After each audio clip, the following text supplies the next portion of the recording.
سامعین کرام، اس سے قبل 3 ہفتوں تک آپ نے ختم نبوت کے تعلق سے اور پھر فتنہ قادیانیت کے تعلق سے سنا۔ میں امید کرتا ہوں کہ اس سے آپ نے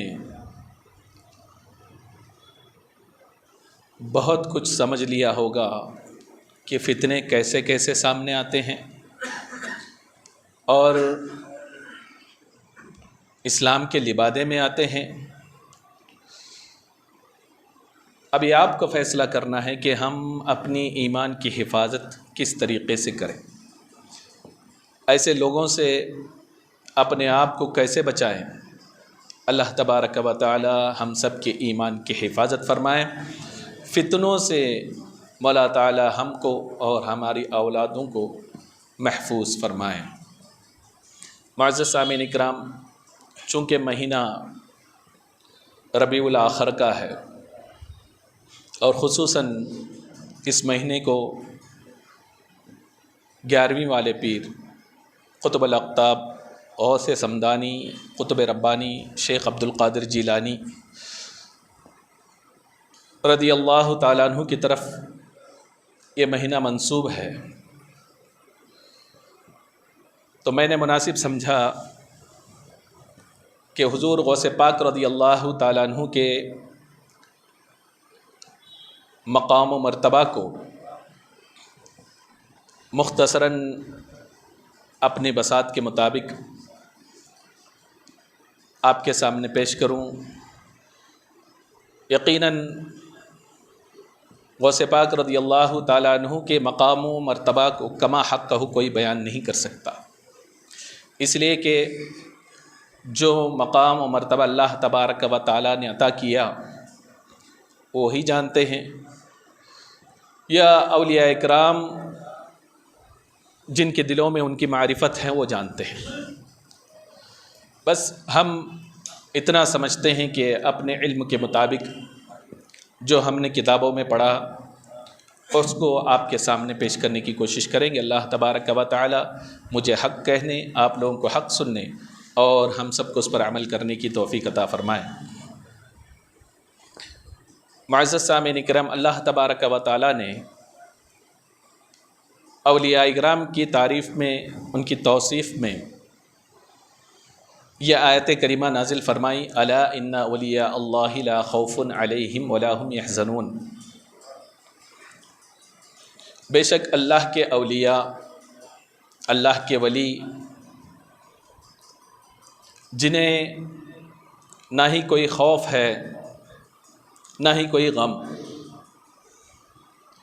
یہ اولیاء اکرام کی ایک تعریف ہے۔ ان کی جو 2 صفت اللہ تبارک و تعالیٰ نے خصوصی طور پر انہیں عطا کیا، اس کا تذکرہ اس آیت کریمہ میں موجود ہے۔ اب یہ 2 باتیں ایسی ہیں کہ اس کو آپ اپنی سوسائٹی میں دیکھیں، اپنے اندر دیکھیں، اپنے گھروں میں دیکھیں، اپنے دوست و احباب میں دیکھیں، تو آپ کو یہ بات سمجھ میں آئے گی۔ یہ خوف اور غم، یہ 2 ایسی باتیں ہیں، ایسی چیز ہیں، کوئی بندہ اس سے ورا نہیں۔ یا تو بندہ جو ہے خوف میں کسی نہ کسی طریقے سے ڈر میں مبتلا ہے، یا تو یہ ہے کہ وہ غم میں مبتلا ہے۔ یعنی ہر کسی کو، مثال کے طور پر آپ کی باتوں میں، اگر کوئی بندہ بزنس میں انویسٹ کرتا ہے، ایک بڑی رقم کر دیا اس کی حیثیت کے مطابق، لیکن اس کو اس بات کا خوف رہتا ہے پتہ نہیں اس میں اٹھ پاؤں گا، سکسیس میری قدم چومے گی، یا یہ ہے کہ میں تباہ ہوں گا، برباد ہو جاؤں گا، پتہ نہیں، اس بات کا خوف اسے رہتا ہے۔ یا یہ ہے کہ آدمی سے وہ چیز چلی گئی تب بھی اس بات کا غم اس کو ہوگا۔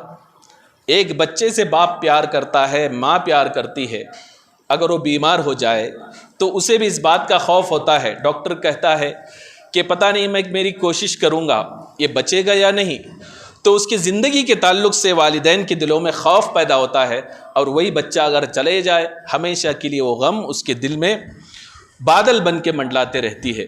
گویا کہ یہ غم اور خوف ایسی چیز ہے، عام لوگوں میں عمومی طور پر یہ چیز پائی جاتی ہے، اور اسی غم کی وجہ سے کبھی کبھی جو ہے ایک بندے کی زندگی بھی تباہ ہوتی ہوئی نظر آتی ہے۔ لیکن قربان جائیں، اولیاء کرام کی ذات وہ ذات ہے جن کے تعلق سے اللہ تبارک و تعالیٰ نے خود فرما دیا کہ میرے محبوب بندوں کا وہ گروپ جسے میں نے اپنی معرفت عطا کی، جن کے دل میں میری یاد کی تڑپ ہے، کہ ان کی صفت یہ ہے کہ لا خوف علیہم ولا هم یحزنون، نہ ہی انہیں کسی چیز کا غم ہے، نہ ہی فیوچر میں کوئی آنے والے کسی چیز کا غم ہے، نہ ہی نقصان کا کوئی خوف ہے۔ یعنی یہ تعلق جو ہے دنیاوی معاملات میں ہو یا آخرت کے معاملات ہوں۔ آخرت کے معاملات بندہ گنہگار ہو، قیامت کا منظر ہوگا، ایسی صورت میں ہر ایک پریشان ہوگا کہ پتہ نہیں میرا کیا ہوگا۔ دنیا میں لاکھوں کمایا، یا یہ کہ کمایا نہیں، قدم قدم پر گناہ کیا، اب پتہ نہیں میرے ساتھ کیا ہوگا، اس لیے کہ پائی پائی کا حساب دینا ہے۔ وہاں خوف اور غم کے خوف کے عالم میں وہ اس وقت جو ہے وہ اوقات وہ گزارے گا، لیکن وہاں بھی اولیاء کرام کے تعلق سے فرمایا گیا کہ دنیا میں نہ کوئی غم ہوگا، آخرت کے تعلق سے جہاں سب پریشان ہوں گے وہاں بھی انہیں کوئی غم نہیں ہوگا، نہ ہی کوئی خوف ہوگا۔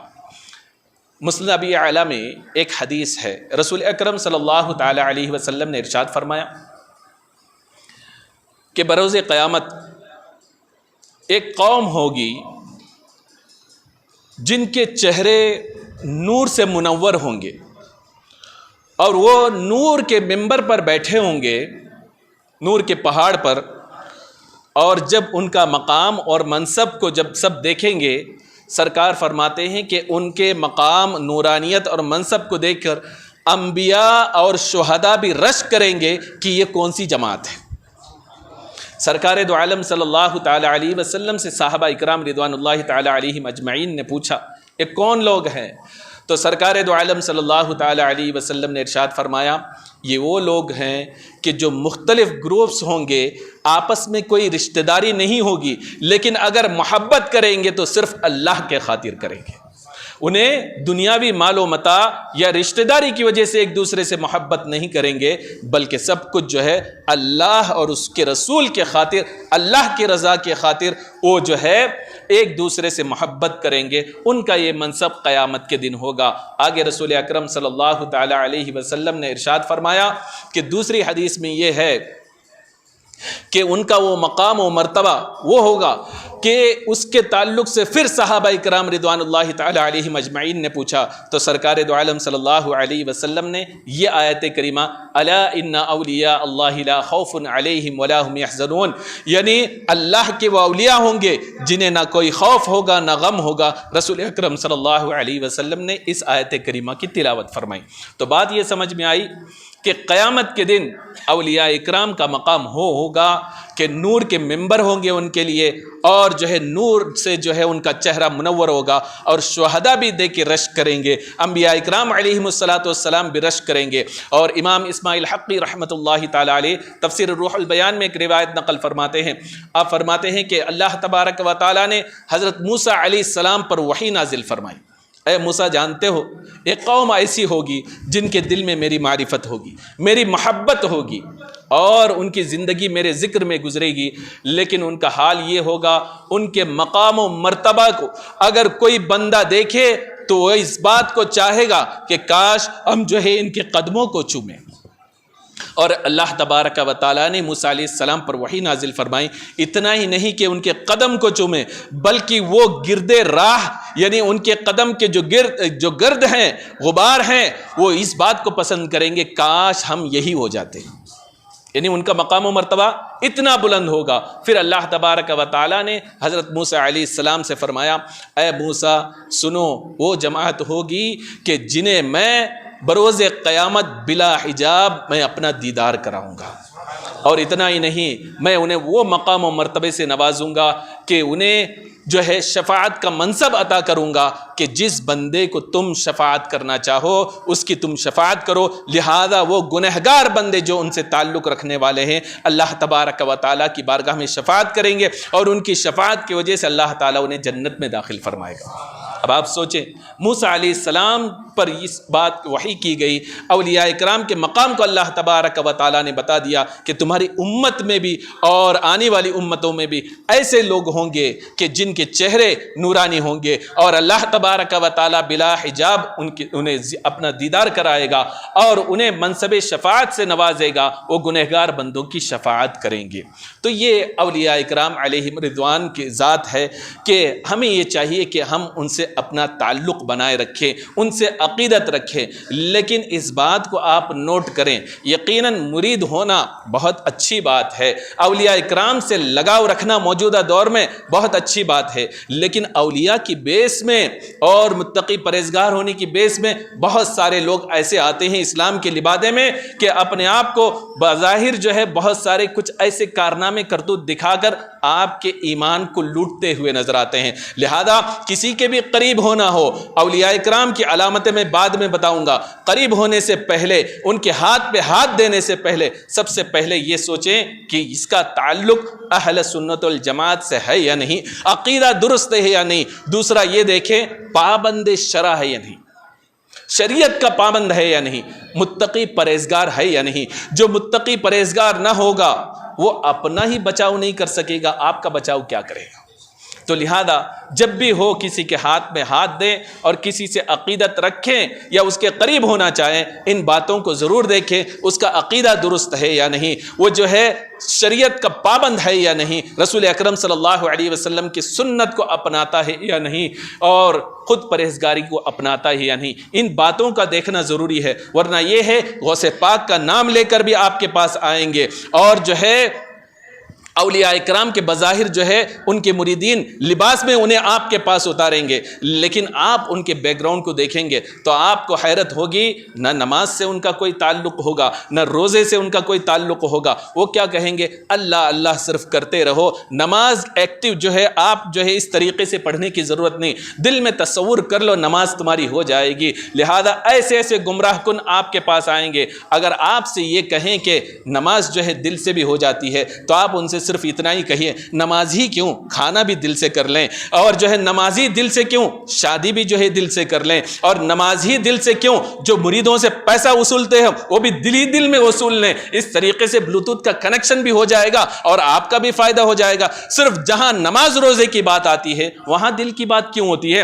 ہر شریعت کے احکام میں جو ہے تم دل کی بات کرتے ہو تو اپنے مفاد کی بات آئے تو تم وہاں بھی تو دل کی بات کرو. لہذا یہ سوال آپ ان سے کر سکتے ہیں. اپنے آپ کو بچانے کی ضرورت ہے، اس لیے کہ ایسے ایسے لبادے میں آپ کے ایمان کو لوٹنے کے لیے آتے ہیں.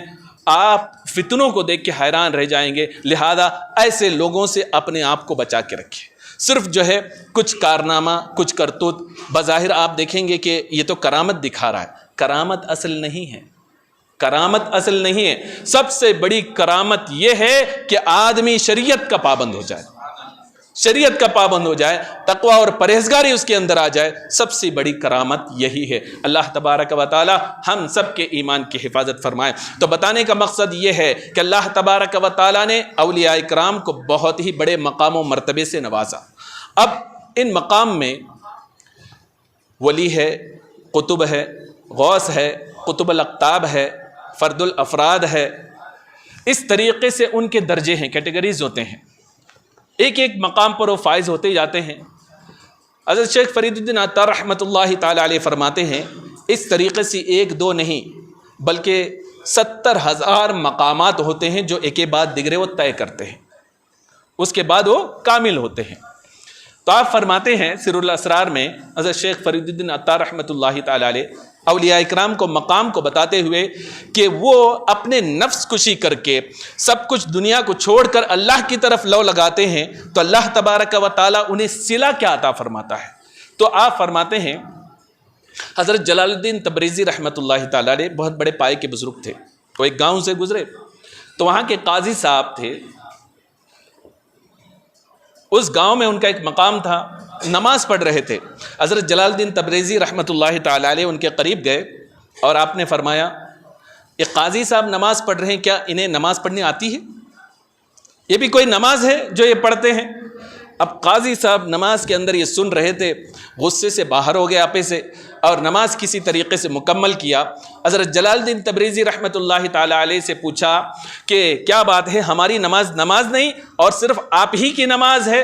تو آپ نے فرمایا تم نماز کیسے پڑھتے ہو؟ یعنی تمہیں ایگزیکٹ پتہ نہیں کہ قبلہ اس طرف ہے، تم نے پتہ لگا لیا کہ اس سمت ہو سکتا ہے، لہذا تم نے جو ہے اس طرف قبلے کو تصور کر کے تم نے نماز ادا کی۔ لیکن فقیر وہ ہوتا ہے کہ قبلے کی سمت ہی متعین نہیں کرتا، بلکہ اللہ تبارک و تعالی اس پر اتنا کرم فرماتا ہے کہ فقیر جب تک کعبے کو دیکھتا نہیں اللہ اکبر نہیں کرتا۔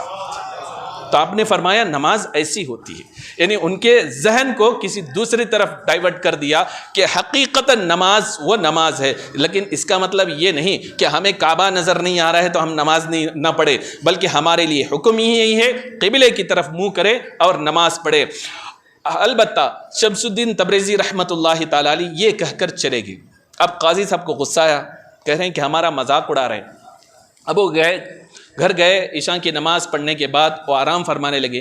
خواب میں کیا دیکھتے ہیں کہ عرش کا مقام ہے، فرشتے لائن صفے بچھا کر نماز ادا کر رہے ہیں۔ آپ نے جب اس صف پہ غور کیا تو کیا دیکھتے ہیں کہ اس صف کے بیچ میں ایک طرف جلال الدین تبریزی رحمۃ اللہ تعالی علیہ فرشتوں کے ساتھ کھڑے ہو کر اللہ اکبر کہہ رہے ہیں۔ فوراً آنکھ کھلی، صبح کی نماز ادا کی، حضرت جلال الدین تبریزی رحمۃ اللہ تعالی علیہ کے پاس گئے اور قدموں پر گرے اور کہا کہ مجھے معاف فرمائے کہ کل میں نے آپ کے مقام و مرتبے کو دیکھا۔ تو حضرت جلال الدین تبریزی رحمۃ اللہ تعالی علیہ فرماتے ہیں کہ تم نے فرشتوں کے اللہ کے ایک نیک بندے کو فرشتوں کے صف میں کھڑے ہو کر نماز پڑھتے دیکھا تو سمجھ جا فقیر کا یہ پہلا درجہ ہے۔ تو آپ فرماتے ہیں فقیر کا پہلا رتبہ ہے، فرسٹ سٹیج میں ولایت کی جب چڑھتا ہے تب اسے اللہ تعالیٰ یہ مقام عطا کرتا ہے کہ جب وہ نماز پڑھتا ہے تو اس کی آنکھوں کے سامنے سارے پردوں کو اللہ تعالیٰ کھول دیتا ہے اور کعبے کو دیکھتا ہوتا ہے، اور کبھی جو ہے عرش میں جو ہے عرش کے نیچے آسمانوں میں وہ فرشتوں کے صف میں کھڑے ہو کر نماز پڑھتا ہے۔ حضرت شیخ فرید الدین عطا رحمۃ اللہ تعالی علیہ اسی سر الاسرار میں آپ فرماتے ہیں اسی طریقے سے بندہ جو ہے 70,000 مقامات طے کرتے ہوئے جاتا ہے، اور پہلا مقام یہ ہے کہ وہ جب نماز کے لیے کھڑا ہوتا ہے تو اس کی آنکھوں سے سارے پردے کھل جاتے ہیں اور کعبہ معظمہ کو دیکھتا ہے۔ تو آپ فرماتے ہیں آپ خود سوچو کہ جب پہلے مقام پر سوار ہوتا ہے تو اس کا مقام یہ ہے، جب 70,000 درجات کو بلند کرے گا تو اس کا مقام کیا ہوگا۔ حضرت شیخ ربانی رحمۃ اللہ تعالی علیہ مکتوبات شریف میں فرماتے ہیں کہ من عرف ربہ کل لسانہ، کہ جس نے حقیقتاً اللہ تبارک و تعالیٰ کی معرفت حاصل کر لی، یعنی سارے درجات کو طے کر لیے، تو اس کی زبان گنگ ہو جاتی ہے، پھر اس کی زبان بند ہو جاتی ہے۔ یعنی وہ جو غیب کی باتیں وہ دیکھتا ہے، اللہ تبارک و تعالیٰ جو اسے دکھاتا ہے جو عام بندے نہیں دیکھ سکتے، لیکن اس کی زبان کھلتی نہیں بولنے کے لیے، اس لیے کہ وہ راز کی بات ہوتی ہے۔ تو آپ خود سوچیں، یہ عام اولیاء اکرام ہیں کہ جن کے مقام و مرتبہ یہ ہے، کھڑے ہوتے ہیں تو یہاں کھڑے ہو کر خانہ کعبہ کو دیکھتے ہوئے نظر آتے ہیں، نماز ادا کرتے ہیں تو فرشتوں کے صف میں کھڑے ہوتے ہوئے نظر آتے ہیں، اور وہ ذات جنہیں اللہ تبارک و تعالیٰ نے سارے قطبوں کا قطب بنایا، سارے اولیاء کا امام بنایا، شیخ سمدانی، قطب ربانی، شیخ عبد القادر جیلانی رحمۃ اللہ تعالی علیہ جو اولیاء کے سردار ہیں، ان کا مقام و مرتبہ کیا ہوگا، خود سوچیں۔ اس لیے امام عشق محبت امام احمد رضا خان فاضل بریلوی رحمۃ اللہ تعالی علیہ فرماتے ہیں جب انہوں نے غوث پاک رضی اللہ تعالیٰ عنہ کے مقام و مرتبے کو دیکھا تو فرماتے ہیں واہ کیا مرتبہ ہے، غوث ہے بالا تیرا، اونچے اونچوں کے سروں سے قدم اعلیٰ تیرا، سر بلا کیا کوئی جانے کہ کیسا تیرا، اولیاء ملتے ہیں آنکھیں وہ ہے تلوہ تیرا، یعنی تیرے تلوے قدم کے نیچے جو تلوہ ہے اس کا مقام و مرتبہ یہ ہے کہ دوسرے اولیاء اکرام اپنے گردنوں کو وہاں ملتے ہیں۔ تو اب آپ خود سوچیں کہ آپ کے جو ہے سر کا عالم کیا ہوگا، اس بلندی کا عالم کیا ہوگا، اللہ تبارک و تعالیٰ نے انہیں کس مقام پر فائز کیا ہوگا، اور ان کے مقام و مرتبے کو ہم اور آپ کیا سمجھے۔ اس طریقے سے بے شمار مقامات جس سے غوث پاک رضی اللہ تعالیٰ عنہ گزرے اور جو اللہ نے عطا کیا، امام عشق و محبت رضی اللہ تعالیٰ عنہ ملفوظات میں ایک روایت نقل فرماتے ہیں کہ ایک بزرگ سے حضرت خضر علیہ السلام سے ان کی ملاقات ہوئی. ان سے پوچھا کہ آپ کا مقام بہت بڑا ہے، بتائیں سارے اولیاء کرام جن جن کا مقام ہے آپ سے ملاقات ہوتی رہتی ہے، کوئی ایسا بھی ہے جو آپ کی نظروں سے بھی چھپ جاتا ہو، جسے آپ پکڑ نہیں پاتے ہو؟ تو آپ نے فرمایا ہاں، جو اولیاء کرام کے مقامات ہیں اس میں ہے کہ فرد الافراد، فرد ہے. تو وہ اولیاء کرام ان کا کنیکشن ڈائریکٹ رسول اکرم صلی اللہ علیہ وسلم سے ہوتا ہے، وہ میری نظروں سے بھی اوجھل ہو جاتے ہیں. تو آپ نے فرمایا کہ میں ابھی جا رہا تھا، روحانی سفر طے کر رہا تھا، میں نے دیکھا ایک پہاڑ پہ جو ہے زمین سے لے کر آسمان تک نور ہی نور ہے. میں قریب گیا تو دیکھا کہ ایک بزرگ جو ہے ایک چادر اوڑھے ہوئے سفید سوئے ہوئے ہیں، اور ان کے چادر سے لے کر آسمان تک نور ہی نور ہے. میں قریب گیا، سمجھ گیا یہ اللہ کا ولی ہے. پیر کو پکڑا، ہلایا اور کہا اٹھو اللہ کی عبادت کرو. انہوں نے فرمایا کہ اے خضر علیہ السلام، سوئے ہوئے ہیں چادر اوڑھ کر، اور کہنے لگے اے خضر علیہ السلام مجھے اپنا کام کرنے دو، آپ اپنا کام کرو. خضر علیہ السلام نے فرمایا اگر نہیں اٹھتے تو اس پورے اطراف میں مشہور کر دوں گا، ایک جو ہے فرد یہاں سویا ہے، اللہ کا ولی سویا ہے، آؤ اس سے ملاقات کرو. تو وہ فرد کہنے لگے ٹھیک ہے، اگر تم میرا راز فاش کرو گے کہ میں اللہ کا ولی ہوں، مجھ سے ملاقات کر لو، جان جاؤ پورے ایریے میں مشہور کر دوں گا خضر کوئی اور نہیں تم ہی ہو. اس کے بعد وہ وہاں سے ان کے نظروں سے غائب ہو گئے، اوجھل ہو گئے. خضر علیہ السلام فرماتے ہیں کہ میں دوسری پہاڑی کی طرف گیا، وہاں بھی ویسی روشنی تھی. ان کے جو ہے تخت گھٹنوں کو پکڑ کے ہلایا. انہوں نے بھی کہا خضر مجھے ڈسٹرب مت کرو، مجھے اپنے حال پہ چھوڑ دو. خضر علیہ السلام نے وہی کہا کہ پورے ایریے میں مشہور کر دوں گا. انہوں نے کہا مجھے مشہور کرو گے، لوگوں کو یہ بھی بتا دوں گا کہ تم ہی خضر ہو. لہذا وہ بھی نظروں سے غائب ہو گئے. پھر تیسری طرف آپ گئے تو وہاں پہاڑ کے اوپر دیکھا کہ ایسے ہی جو ہے نور کا سما ہے. آپ نے ہاتھ لگانا ہی چاہا، اندر سے آواز آئی چادر کے اندر سے، مرد نہیں عورت ہوں، اپنے ہاتھ کو بچا کے رکھو. آپ نے فرمایا ٹھیک ہے اٹھو، عورت ہو اللہ کی عبادت میں لگ جاؤ، ورنہ جو ہے سارے لوگوں میں بتا دوں گا کہ تم اللہ کی ولیہ ہو. انہوں نے بھی یہی کہا کہ مجھے بتا دو گے تو تمہیں بھی فیمس کر دوں گا. اس کے بعد وہ بھی ان کی نظروں سے اوجھل ہو گئے. تو خضر علیہ السلام اس بزرگ سے فرماتے ہیں یہ افراد کے ذات سے تھے کہ جو میری پکڑ سے بھی باہر ہیں، میری نظروں سے بھی یہ اوجھل ہو جاتے ہیں. اس بزرگ نے پوچھا ٹھیک ہے سارے اولیاء اکرام آپ کی نظروں میں رہتے ہیں لیکن یہ اوجھل ہو جاتے ہیں، کوئی ایسا دربار بھی ہیں جہاں انہیں بھی حاضری دینی پڑتی ہے جن کی نظروں سے یہ بھی اوجھل نہیں ہو سکتے؟ فرماتے ہیں کوئی اور نہیں، شیخ عبد القادر جیلانی کی ذات ہے کہ ان کے دربار میں افراد اگر سے میری نظروں سے اوجھل ہو جائے لیکن ان کے دربار میں انہیں بھی حاضری دینی پڑتی ہے. اب آپ خود سوچو کہ جن کا کنیکشن ڈائریکٹ سرور دو عالم صلی اللہ تعالی علیہ وسلم سے ہے اور خضر علیہ السلام کے ذات سے بھی وہ نظر سے اوجھل ہو جاتے ہوں، فرماتے ہیں کہ جب تک شیخ عبد القادر جیلانی کے در پہ حاضری نہ دے تو ان کے بھی جو ہے نہیں بنتے، لہذا وہ بھی ان کی نظروں سے اوجھل نہیں ہو سکتے. تو غوث پاک رضی اللہ تعالیٰ عنہ کا مقام فرد الافراد سے بھی بڑھ کر ہے. آپ فرماتے ہیں آپ کا مقام کیا ہے؟ فرماتے ہیں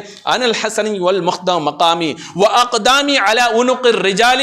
فرماتے ہیں کہ اللہ تبارک و تعالی نے مجھے مقام مخدع تک رسائی عطا کی. فرماتے ہیں وہ کیا ہے؟ وہ مقام ہے جہاں چند ہی لوگوں کی حاضری وہاں ہوتی ہے، یعنی کم لوگوں کی وہاں تک پہنچ ہوتی ہے. اللہ تبارک و تعالیٰ نے وہ مقام و مرتبہ مجھے عنایت فرمایا. ایک آخری روایت نقل کر دوں کہ بہجت الاسرار میں ایک روایت موجود ہے. شیخ بلقی رحمۃ اللہ تعالی علیہ فرماتے ہیں غوث پاک رضی اللہ تعالیٰ عنہ ابھی جوان تھے، دل میں ایک خواہش پیدا ہوگی کہ حج کے لیے سفر کروں. پیدل حج کرنے لگے، جانے لگے تو راستے میں شیخ عدی رحمۃ اللہ تعالی علیہ، وہ بھی بہت بڑے بزرگ تھے، آپ سے ملاقات ہوئی. کہا کہ حج کے لیے سفر ہے تو ساتھ ہو جاتے ہیں. راستے میں اچانک جو ہے ایک حبشی عورت پردے کے ساتھ ظاہر ہوئی، سلام کیا اور کہنے لگی اے شیخ عبد القادر جیلانی تم نے مجھے تکلیف میں ڈال دیا. پوچھا میں نے تمہیں تکلیف میں کیسے ڈال دیا؟ کہا کہ اللہ تبارک و تعالیٰ نے مجھے جو علم سے نوازا، معرفت سے نوازا، یعنی وہ بھی ولیہ تھی، کہ میں نے اپنے علم کے بلبوتے پر میں نے دیکھا اللہ تعالیٰ نے تجھ پر خاص تجلی ڈالی ہے. تو میرے دل میں خواہش پیدا ہوئی کہ ایسی تجلی کہ دوسرے اولیاء اکرام کو تجلی نہیں ملی، جو فیض جو ہے وہ نہیں ملا جس طریقے سے تمہیں عطا ہوئی. تو میرے دل میں خواہش ہوئی کہ تم سے ملاقات کر لوں، تم سے گفتگو کر لوں، لہذا اس لیے آئی ہوں۔ اس کے بعد کہا کہ چلو چلتے ہیں، اور جب شام ہوئی، افطار کا وقت آیا، سب روزے سے تھے، سب بیٹھ گئے، وہ عورت دور بیٹھ گئی، کہا تم میرے مہمان ہو، دعا کی تو آسمان سے جو ہے ایک تھال نازل ہوا اور اس میں جو ہے 6 روٹی اور سرکے تھے۔ عورت کہنے لگی افطار کرو، افطار کرنے کے بعد الحمدللہ کہا اور کہنے لگی اللہ کا شکر ہے کہ اللہ نے میری مہمانوں کی لاج رکھ لی، اس لیے کہ ہر روز آسمان سے میرے لیے کھانے کے وقت 2 روٹیاں نازل ہوتی ہے، لیکن جب 2 مہمان اور ہو گئے تو اللہ تبارک و تعالیٰ نے میرے مہمانوں کی خاطرداری کے لیے آسمان سے 6 روٹیاں نازل فرمائی۔ اب آپ سوچیں اس عورت کا مقام کیا تھا، وہ غوث پاک رضی اللہ تعالیٰ عنہ کی زیارت کے لیے آتی ہے، پھر اس کے بعد یہاں تک کہ دعا کرتی ہے، آسمان سے جو ہے 3 لوٹا پانی آ جاتا ہے، اس سے پیتے ہیں، وضو کرتے ہیں اور آگے بڑھتے ہیں۔ غوث پاک رضی اللہ تعالیٰ عنہ فرماتے ہیں میں نے اس کے مقام کو جو ہے سمجھ لیا، پھر اس کے بعد وہ عورت ہماری نظروں سے غائب ہو گئی، اور جب جو ہے ہم خانہ کعبہ پہنچے، طواف کرنے لگے، اچانک جو ہے شیخ عدی پر جو ہے اللہ تبارک و تعالیٰ کی تجلی نازل ہوئی، وہ بے ہوش ہو کر گر پڑے۔ تو اس کے بعد میں طواف کر رہا تھا، وہ عورت پھر حاضر ہوئی اور مجھ سے سلام کی اور کہا اے عبد القادر، آج کا دن پتہ ہے تمہارے مقام و مرتبہ کیا ہے کہ اللہ تبارک و تعالیٰ نے وہ تجلی تم پر فرمائی اور اس طریقے سے رحمت تم پر نازل فرمائی، وہ مقام و مرتبہ تمہیں عنایت فرمایا کہ تمہارے اوپر جو ہے نور کے خیمے ہیں اور یہاں سے لے کر آسمان تک فرشتے ہی فرشتے تمہیں گھیرے ہوئے ہیں، یہ تمہارے مقام و مرتبہ ہے، اور اس طریقے سے اللہ نے تمہیں اپنی معرفت تمہارے دل میں ڈالی ہے آج کے دن کہ بہت سارے جو ہے بڑے بڑے اکابر اولیاء اکرام تمہاری طرف آج تک رہے ہیں اور دیکھ رہے ہیں کاش یہ منصب و مقام جو ہے ہمیں بھی ملتا۔ یہ کہہ کر وہ عورت غائب ہو گئی۔ شیخ عبد القادر جیلانی رحمۃ اللہ تعالیٰ علیہ فرماتے ہیں یہ وہ مقام ہے جو اللہ تبارک و تعالیٰ نے مجھے عطا کیا، اور یہ وہ مقام ہے جسے دوسرے اولیاء اکرام بھی دیکھتے ہیں اور دیکھ کے رشک کرتے ہیں کاش یہ مقام و مرتبہ ہمیں بھی حاصل ہوتا۔ لہذا ضرورت اس بات کی ہے غوث پاک رضی اللہ تعالیٰ عنہ کے مقام مرتبے کو سمجھے، ان کی محبت کو اپنے دل میں بٹھائیں، یقیناً 11ویں شریف کریں، ان کے نام پر فاتحہ دلائیں، غریبوں کو کھلائیں، خود ہی نہیں بلکہ دوسروں کا خیال کرنے کی کوشش کریں۔ غوث پاک کی محبت کا تقاضا یہ ہے کہ آپ غوث پاک کی سے محبت کریں تو ان کے فٹ سٹیپ پر چلنے کی کوشش کریں، ان کی اقتدا کریں۔ دیکھیں کیا غوث پاک رضی اللہ تعالیٰ عنہ کی کوئی نماز کبھی زندگی میں قضا ہوئی؟ کیا غوث پاک رضی اللہ تعالیٰ عنہ نے نعوذ باللہ کبھی کوئی سنت چھوڑا؟ غوث پاک رضی اللہ تعالیٰ عنہ نے کبھی کسی مسلمان کو تکلیف دی؟